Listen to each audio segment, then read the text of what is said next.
Bismillahirrahmanirrahim. Assalamualaikum warahmatullahi wabarakatuh. Alhamdulillahirabbil alamin. Yang kami hormati Ustazah Ainatul Mardiyah MCS selaku dosen pengampu mata kuliah Statistika Pendidikan dan juga teman-teman ibu sekalian yang insya Allah senantiasa berbahagia. Baik, pada kesempatan kali ini, perkenalkan, saya Muhammad Fatih Ar-Raihan dengan NIM 2101011110045 dari kelas PAIB semester 2 UIN Maulana Malik Ibrahim Malang.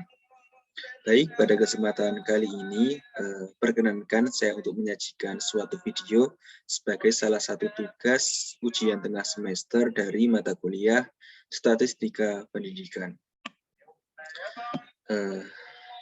Baik teman-teman sekalian, pada ujian tengah semester mata kuliah Statistika Pendidikan ini, beliau yang terhormat Ustazah Ainatul Mardiyah MCS memberikan tugas kepada kami untuk melakukan analisis terhadap data-data yang beliau berikan.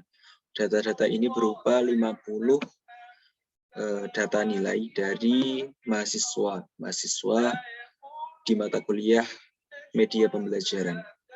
50 data-data ini saling berbeda, namun juga ada juga yang sama.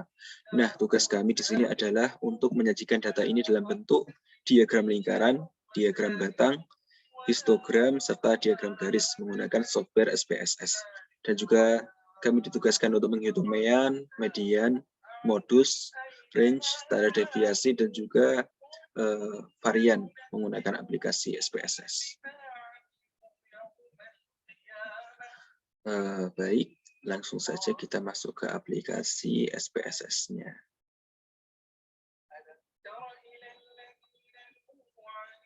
Oh ya teman-teman sekalian, sebelum kita masuk ke aplikasi SPSS ini, sebelumnya data-data yang diberikan oleh Ustazah tadi, kami copy paste ke Microsoft Excel, kemudian kami simpan di file penyimpanan. Kemudian untuk cara menginputnya sebenarnya ada bermacam-macam.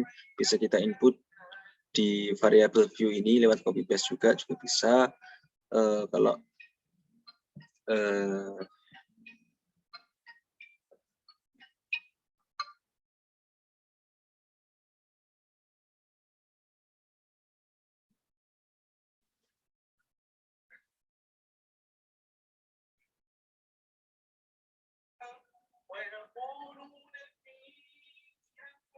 mohon maaf tadi ada sedikit kendala. Untuk cara yang lebih mudahnya kita menginput data-data tadi adalah setelah kita simpan dari Microsoft Excel, kita langsung aja klik di file. Kita bisa membuka lewat data atau kita bisa import datanya. Di sini saya pilih untuk membuka datanya. Kita tinggal cari di mana file tadi kita simpan. Tadi saya simpan di file Statistika Pendidikan, namun kok belum muncul di sini. Nah, ini yang perlu diperhatikan teman-teman. Kita perlu mengubah file of tipenya ke file tipe Excel. Kemudian kita tinggal pilih aja file yang akan kita input. Oke, kalau udah kita open. Baik, kita tunggu. Nah, kalau udah nanti akan muncul preview seperti ini teman-teman. Kita bisa cek. Kalau sudah sesuai, sudah cocok, tinggal kita gas, kita klik OK. Nanti akan terinput.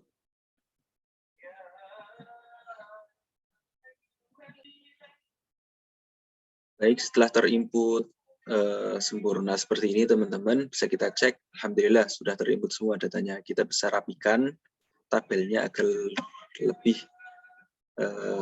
enak kita lihatnya. Kita kecilkan bagian nomor dan juga bagian nilainya, teman-teman. Kalau sudah, kita bisa masuk ke variable view. Kita bisa atur agar tulisannya berada di tengah. Kita tinggal klik menu center ini, teman-teman. Oke. Sip. Kalau udah, kita kembali ke data view. Alhamdulillah, 50 data yang kita input ini udah rapi.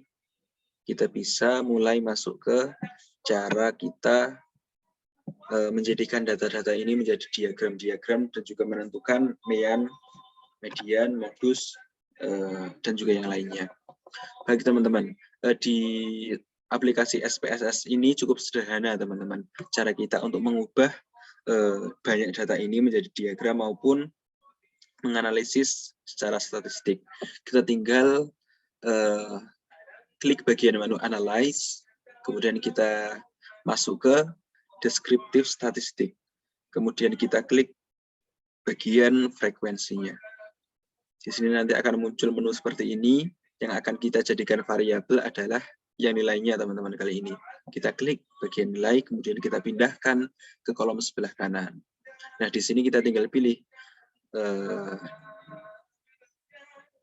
metode statistik seperti apa yang akan kita gunakan. Di sini kami tadi kan ditugaskan untuk menentukan mean, tinggal kita checklist, kemudian median, kita checklist, modus kita checklist, standar deviasi, variansi, dan juga range. Kita tinggal checklist. Untuk teman-teman yang punya kebutuhan untuk menentukan nilai minimum, nilai maksimum, kemudian ada juga kuartil atas, kuartil bawah, ini juga sangat bisa menggunakan SPSS ini. Tinggal kita klik menu yang akan kita pilih.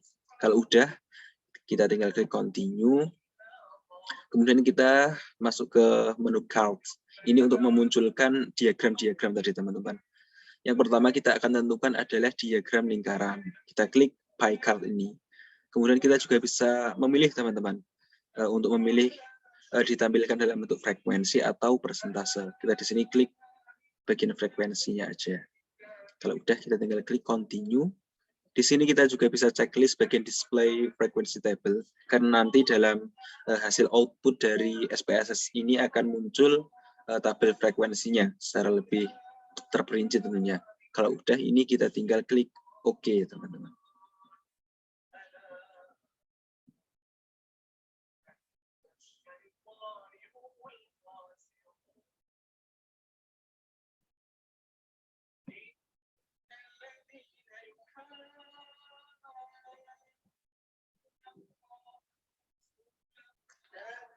Baik teman-teman, setelah kita input beberapa data tadi, kemudian juga kita tentukan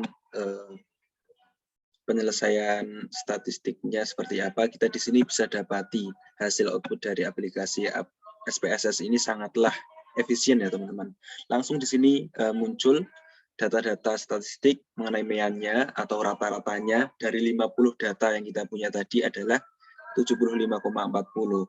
Kemudian median atau nilai tengahnya ada 80. Kemudian modusnya atau nilai yang paling sering keluar ada 100. Kemudian standar deviasinya ada 26,928 yang bisa kita bulatkan ke 27. Kemudian dari variansinya ada 725,102.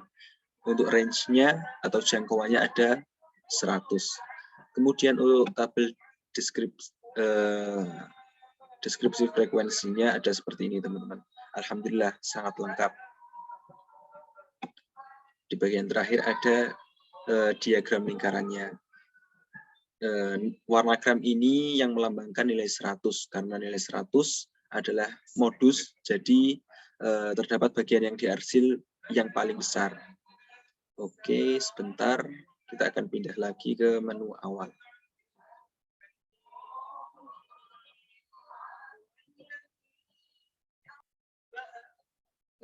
Baik teman-teman, setelah kita tentukan mean, median, modusnya dan juga ada diagram lingkaran tadi, kita tentukan diagram yang lainnya. Sama aja, kita klik analyze, kita masuk ke menu descriptive statistik, kemudian kita klik frekuensinya teman-teman. Di sini kita nggak perlu lagi display dari frekuensi table karena tadi udah ada, juga tidak perlu statistiknya yang ini karena sudah tertera tadi di awal. Oke, kita tinggal klik continue. Setelah itu kita pilih. Yang akan kita buat adalah diagram batang. Kita tinggal klik bar charts ini teman-teman. Kemudian kita klik continue. Kita klik OK. Sebentar, mohon maaf. Nah, alhamdulillah di sini kemudian akan muncul diagram batang yang sudah kita buat dari 50 data dari teman-teman sesuai dengan nilai-nilai yang diperoleh oleh para mahasiswa. Seperti ini diagram batangnya. Untuk data-data yang awal tadi masih tersimpan di bagian atas ini. Oke, sebentar kita akan masuk ke menu awal lagi. Baik, yang ketiga kita akan buat diagram histogram, maaf. Kita buat histogram, kita masuk lagi ke menu analyze, deskriptif statistik, frekuensi. Seperti tadi ya teman-teman, insya Allah sudah hafal. Kita klik catch, kita klik histogram. Kita bisa show normal curve on histogram. Kita klik, kita tinggal klik continue, dan juga klik OK. Tinggal tunggu hasilnya teman-teman. Maaf. Nah, di sini kita bisa dapati histogram. Sama seperti yang awal-awal tadi dari 50 data, histogramnya adalah kurang lebih seperti ini, teman-teman. Dengan min 75,4, standar deviasi 26,928. Oke, dan yang terakhir kita akan buat diagram garisnya ya, teman-teman. Perlu teman-teman perhatikan untuk diagram garis ini agak sedikit berbeda, teman-teman. Kita tidak masuk ke menu analyze, melainkan kita masuk ke menu graphs ini. Setelah itu kita klik legasi dialog. Karena garis itu bahasa Inggrisnya line, kita klik bagian line ini untuk membuat diagram garis. Kemudian kita klik simple diagram, kita klik values of individual case. Kemudian kita klik define. Nah, yang akan kita jadikan sebagai case number-nya di line represent adalah bagian nilai ini, teman-teman. Kita klik pindah sini. Untuk variabelnya, kita jadikan nama. Oke. Kemudian kita tinggal klik OK kalau kita rasa sudah cukup. Oke, sebentar tunggu hasilnya. Nah, alhamdulillah kurang lebih seperti ini teman-teman hasil dari diagram garis dari 50 data yang Ustazah Aina tadi berikan. Kurang lebih seperti ini. Kenapa kok tidak bisa muncul semuanya?